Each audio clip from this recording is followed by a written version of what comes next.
Hello student, today we continue the chapter gravitation. In the previous video we studied about the universal law of the gravitation. Today we study about free fall.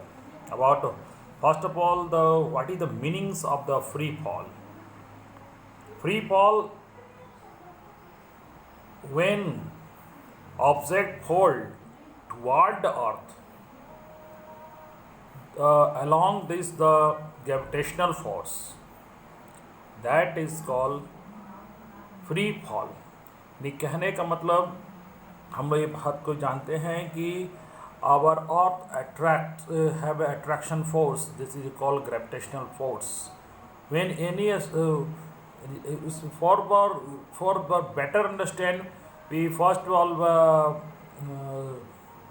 the something say about the activity 10.2, take a stone and throw it upward and to reach a certain height and start to fall down. यानी कहने का मतलब होता है कि अगर कोई भी पत्थर को अगर ऊपर की ओर फेंकिएगा तो फेंकने के बाद वो एक सर्टेन हाइट जाएगा और सर्टेन हाइट होने के बाद वहाँ से वो गिरना शुरू करेगा टू अर्थ. यानी कहने का मतलब कोई ऑब्जेक्ट अगर ग्रेविटेशन के वजह से वो नीचे की ओर गिरता है, ठीक है, तो उसको यानी कि दैट मीन्स कि उस पर और कोई force, no any force is exert on that object, that is called free fall. उसी को हम लोग कहते हैं फ्री फॉल. इसमें और भी अब जरा सा समझने के लिए मैं समझाना चाहूँगा. आपका इस मोशन चैप्टर में आपने पढ़ा होगा acceleration. That means the change of the momentum, velocity. Change of the velocity is called acceleration. तो यहाँ भी क्या होगा कि जो थिंग्स जो है ऊपर से नीचे की ओर जो फॉल करेगा तो जाहिर सी बात है कि इसका भी वेलोसिटी चेंज होगा. यानी शुरुआत में जो पत्थर यहाँ से ऊपर की ओर गया तो जाने के बाद वो स्थिर हो गया. दैट मीन कि वहाँ से भी जब नीचे, यानी दैट मीन इनिशियल वेलोसिटी इसका जीरो हो गया और नीचे जाते जाते उसके कुछ वेलोसिटी कुछ और होगा. यानी कहने का मतलब है कि यानी कि ऊपर जाने के बाद जो स्थिर हो गया, यानी दैट मीन्स उसको इनिशियल वेलोसिटी को यू मानते हैं और नीचे वेलोसिटी को भी मानते हैं, और दोनों के आने में जो टाइम लगा यानी change of the velocity is called acceleration. तो यहाँ पर चूंकि ये एक्सेलरेशंस जो होता है वो change according to the due to the gravitational force. इसी के चलते इस एक्सेलरेशन को ग्रेविटेशनल एक्सेलरेशन भी हम लोग कहते हैं, ठीक है, क्योंकि acceleration due to the gravitational force, इसको डिनोट करते हैं जी से. और according to second law of the motions we state that second law state that कि unbalance force is proportional to change of the momentum. यानी change of momentum that means mass into velocity. यानी कहने का मतलब इसका शुरुआत में जो इसका जो उसका मोमेंटम होगा और बाद में जो मोमेंटम होगा और जो उसका टाइमिंग चेंज जो चेंज ऑफ मोमेंटम होगा उसी को हम लोग फोर्स कहते हैं. यानी कहने मतलब उसमें जो फोर्स लग रहा है according to second law of the motions of Newton's कि F बराबर m इंटू ए, यानी कि मास इंटू एक्सेलरेशंस. और यहाँ पर एक्सेलरेशन जो है वो ग्रेविटेशनल फोर्स की वजह से वहाँ पर वो जी, उसको जी से डिनोट करते हैं. दैट मीन्स कि उस पर जो फोर्स एक्सर्ट हो रहा है उसके वजह से जो चेंज ऑफ मोमेंटम से जो फोर्स पैदा हुआ उस थिंग्स में, उसको हम लोग डिनोट करेंगे क्या, F बराबर m इंटू जी. यानी m में होता है वो एक्सेलरेशन, तो यहाँ एक्सेलरेशन की जगह a की जगह g हो गया, इसलिए F बराबर होगा m इंटू जी. और ये इसका और यहाँ पर जो इस लॉ के जो अभी इससे प्रीवियस वीडियो में मैंने बताया कि ये यूनिवर्सल लॉ ऑफ अट्रैक्शन जो फोर्स है, यानी F बराबर G m into N by T square, जो फार्मूला आपको बताया. नहीं दैट मीन्स कि उसमें कहा गया कि कोई भी जो फोर्स कोई भी यूनिवर्स के ऑब्जेक्ट है वो एक दूसरे को अट्रैक्ट कर रहे हैं, और ये जो फोर्स जो फोर्स से अट्रैक्शन हो रहा है वो proportional to the product of the mass and inversely proportional of the distance, square of the distance. तो यानी कि उसके अनुसार F बराबर क्या हो जाएगा, अगर मान लेते हैं कि दो थिंग्स यहाँ पर हो गया, एक हो गया स्टोन जो ऊपर से नीचे आया और एक हो गया पृथ्वी यानी अर्थ. यानी अर्थ को अगर हम लोग बड़ा एम का उसके मास को बड़ा एम करते हैं और वो जो छोटा स्टोन है उसको छोटा एम कहते हैं, और दोनों के बीच की दूरी अगर डी स्क्वायर है तो दैट मीन्स कि एफ बराबर हो जाएगा G M into N by D square, यानी कि एक हो गया according to second law F बराबर M into G according to second law of the motions, and second is G बराबर M into N by D square, यानी that means ये दोनों इक्वेशंस में दोनों ए फोर्स, दोनों सेम फोर्स की बात हो रही है, दैट मीन दोनों फोर्स तो बराबर होगा, क्या कि फोर्स तो जो भी लग रहा है उसकी जो मैग्नीट्यूड होगा वो इक्वल होगा, यानी एफ बराबर एम जी और एफ बराबर G M N into N by D square दोनों एक होगा। तो इसलिए दोनों इक्वेशंस के, यानी कि यहाँ पर जो दिखाया गया 10.4 एंड 10.6 दोनों को इक्वेशंस के हिसाब से एम जी बराबर G M into N and D square. अगर हम लोग मान लेते हैं कि उसका मास जो स्टोन है उसका 1 kg है, तो अगर 1 यहाँ करेंगे तो ये क्या हो जाएगा, जी बराबर G M by D square, where M is the mass of the earth and D is the distance between the object of the and the earth. ठीक है, तो यानी कि यहाँ पर यानी कि ये जी का जो वैल्यू हुआ है, जी का वैल्यू जो हम लोग निकालेंगे, यानी कि जी का वैल्यू जो हम लोग 9.8 होता है उसको हम आगे भी निकालेंगे, लेकिन जी का जो इक्वेशंस जो बना, यानी जी बराबर G M by R square होगा अगर मास 1 kg हुआ तो। अब यहाँ पर एक बात और भी बोला जाता है कि अगर वो उसको रेडियस अगर लेते हैं, यानी कोई अगर यहाँ पर जो डिस्टेंस है, अगर मान लेते हैं कि कोई ऑब्जेक्ट जो अर्थ के ऊपर हो, यानी कि वहाँ पर ये जो आर जो डिनोटेट हो रहा है ये है रेडियस ऑफ द अर्थ, यानी उसके उस सेंस में लेते हैं तो जी बराबर आ जाएगा capital G M by R square.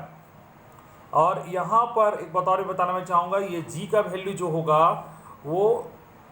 Slightly कुछ चेंज होता है, क्योंकि हमारा जो यहाँ पर आर जो रेडियस जो लिए हैं जो अर्थ का, वो चूँकि हमारा जो ये अर्थ है वो परफेक्ट स्फीयर नहीं है, कहीं रेडियस ज़्यादा होगा कहीं कम होगा, उसी अनुसार जी का वैल्यू क्या होता है, ये इक्वेटर पर, क्योंकि इक्वेटर पर उसका रेडियस ज़्यादा होता है तो उस पर वो उसका वैल्यू ज़्यादा और इसका पोल पर उसका कम होता है। ठीक है, यानी कहने का मतलब वो ये रेडियस पर ये डिपेंड करता है ये जी का वैल्यू, लेकिन उसको एक रफली जो हम लोग इसको अगर हम लोग कहते हैं कि एक जो एवरेजन वैल्यू जो है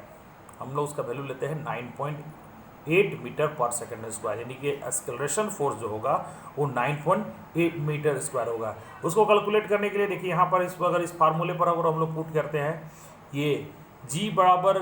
capital G M R square, यहाँ पर आपका जी बराबर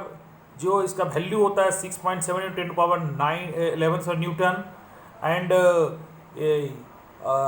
एम जो होगा इसका जो ये जो एम जो है आपका ए मास ऑफ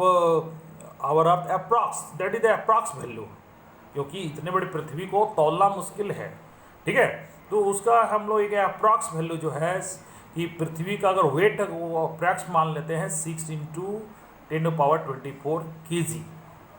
और इसका रेडियस भी देखिए भी अप्रॉक्स है, ये आप इसको मत मानिएगा कि वो 100% है, लेकिन ये अप्रॉक्स लगभग में 6.4 × 10⁻6 मीटर रेडियस है। अगर सारे का वैल्यू को हम लोग यहाँ पुट कर देते हैं, यहाँ पर जी का वैल्यू पुट कर दिए, एम का वैल्यू पुट कर दिए और रेडियस का वैल्यू पुट कर दिए, तो यहाँ पर जो आप खुद कैलकुलेट करके भी देखिएगा इसका वैल्यू आता है 9.8 मीटर पर सेकेंड स्क्वायर। यानी इसी चलते इसको जो ग्रेविटेशनल जो जी का वैल्यू है उसको हम लोग 9.8 मीटर पर सेकेंड स्क्वायर करते हैं। यानी कहने का मतलब हो गया कि जी का वैल्यू जो है ग्रेविटेशनल एक्सेलरेशन का वैल्यू 9.8 मीटर पर सेकेंड स्क्वायर। अब ये है कि motion under the influence of the gravity force of the earth, तो इसमें क्या कहा जाता है कि whether is the all object are the hollow solid big small will fall of the same height, तो क्या होगा अगर आप वो सारे को, इसके लिए एक एक्सपेरिमेंट भी किए थे एक गैलीलियो गैलीली ने, उसने क्या किया था कि उस पर एक स्टोरी इसमें है कि गैलीलियो ने क्या किया कि आप पीसा टावर से वो ये सारे चीज़ों को ऊपर से गिराया। यानी कहने का मतलब है कि जी का वैल्यू जो 9.8 है, इसको जो कंफर्म करने के लिए जो जितने भी ये बिग स्मॉल एंड जो होलो था उसको किया और सारा का वो देखा कि फॉल होता है, इट शुड बी मतलब same according to a story Galileo इसके अनुसार। और तभी उसी के आधार पर उसने प्रूव किया कि वो सारे जो गिर रहे हैं उसका सेम रेट से गिर रहा है। तो इसीलिए जी का जो वैल्यू जो है constant near the earth all equation in फॉर्मूले एक्सप्रेशन, यानी कहने मतलब हर सेंस में, होलो की बात करें चाहे वो सॉलिड की बात करें, सारे को जब वो गैलीलियो ने जब पीसा टावर से नीचे गिराया तो जी का जो वैल्यू हर मतलब वैल्यू आया, दैट मीन एक्सेलरेशन जो आया, यानी ऊपर से जो गिराया तो उसका तो यू जीरो होगा और जो नीचे जो आया उसका वेलोसिटी कुछ और होगा, और वो उसका जो टाइम लगा उससे जो डिवाइड करके जो एक एक्सेलरेशन जो आया, दैट मीन्स कि ये चूँकि acceleration due to the gravitational force, इसलिए इसको जी कहते हैं। तो वो देखा गया कि हर सेंस में सेम आता है, तो उसको एक कांस्टेंट माना। उसके बाद जो आपका मोशन का जो आपने जो पढ़ा था कि v बराबर जो u प्लस AT होता है, तो जहाँ जहाँ a है वहाँ वैल्यू जो है आपका g कर दिया जाता है। ठीक है, अगर उसको अप्लाई करेंगे यहाँ पर, जैसे u बराबर जो आपका दिया हुआ है v plus you into T, यहाँ पर जो है कि इसमें अगर इसको रिप्लेस कर देंगे, एक जगह रिप्लेस कर देंगे जी के, तो v बराबर हो जाएगा u प्लस जी टी। और यहाँ पर s बराबर U T plus half AT square पढ़े थे, तो यहाँ पर एक in the sense of the gravitational gravity मतलब एक्सक्लेशन जब लेंगे तो वहाँ पर हो जाएगा U T plus half G T square. और यहाँ जो है v बराबर यू स्क्वायर पर 2as है, तो वहाँ पर g हो जाएगा a की जगह, और s जो है चूँकि हॉरिजॉन्टल जो है उसको हम लोग हाइट लेते हैं तो वहाँ h हो जाएगा, यानी कि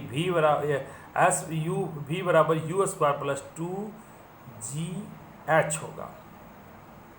यानी कहने मतलब आज हम लोग ने जाना, और उसके बाद हम लोग नेक्स्ट वीडियो में हम लोग बात करेंगे मास और वेट का। तो फिलहाल एक बार हम जरा सा रिवीजन हम बताना चाहेंगे।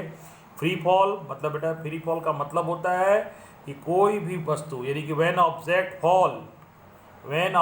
Fall toward the earth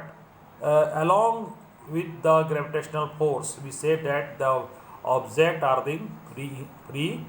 fall. और इसमें जो है जो ये जो इक्वेशन जो आया है आपका, ये जी एफ बराबर एम इंटू जी न्यूटन का सेकेंड लॉ से, और ये जो आपका आया है एफ बराबर G M into N by D square, ये आपका इन्वर्शन लॉ के अनुसार से आया है। और दोनों जो एफ का वैल्यू है तो दोनों को हम लोग इक्वल कर देंगे, तो आपका एम जी बराबर G M into N D square आएगा। जहाँ पर वेन अगर हम लोग एम का वैल्यू 1 लेंगे तो यहाँ पर जी बराबर M G capital G M by D square होगा, जहाँ पर आपका एम जो है वो मास हो जाएगा और डी जो होगा वो ऑब्जेक्ट का डिस्टेंस होगा। और ये जो है यहाँ पर जो लिया गया है यहाँ पर कि कोई पृथ्वी के ऊपर की बात हम करते हैं, पृथ्वी के ऊपर जो है किसी का क्या होगा उसका, अगर अर्थ के सरफेस की बात करें तो वहाँ पर जो होगा, सरफेस की जब बात करेंगे तो वहाँ पर जो डिस्टेंस जो होगा, चूँकि ऑब्जेक्ट जो अर्थ पर है तो अर्थ पर होने की वजह से वो उसका जो डिस्टेंस जो है मतलब उस ऑब्जेक्ट और हमारा पृथ्वी का सेंटर से लिया जाता है, तो वहाँ पर ये हो जाएगा रेडियस। ठीक है, तो उसका जो हम लोग कैलकुलेशन जब निकालिएगा तो ये आपका लिख लेगा 9.8। ठीक है, और उसको जब अप्लाई हम मोशन के लॉ पर हम लोग करेंगे तो ये जो हमने बताया कि यहाँ पर जितना भी है वो आपका चेंज हो जाएगा, ए वहाँ पर जी के फॉर्म में, और जो एस जो है वो एच पे, क्योंकि हॉरिजॉन्टल जो मूवमेंट हो रहा है उसके आधार पर। ठीक है, तो नेक्स्ट वीडियो में हम बात करेंगे मास और अदर चीज़ों पर। आज ये पर जो भी अगर कोई दिक्कत हो तो हमें ज़रूर कॉल करेंगे।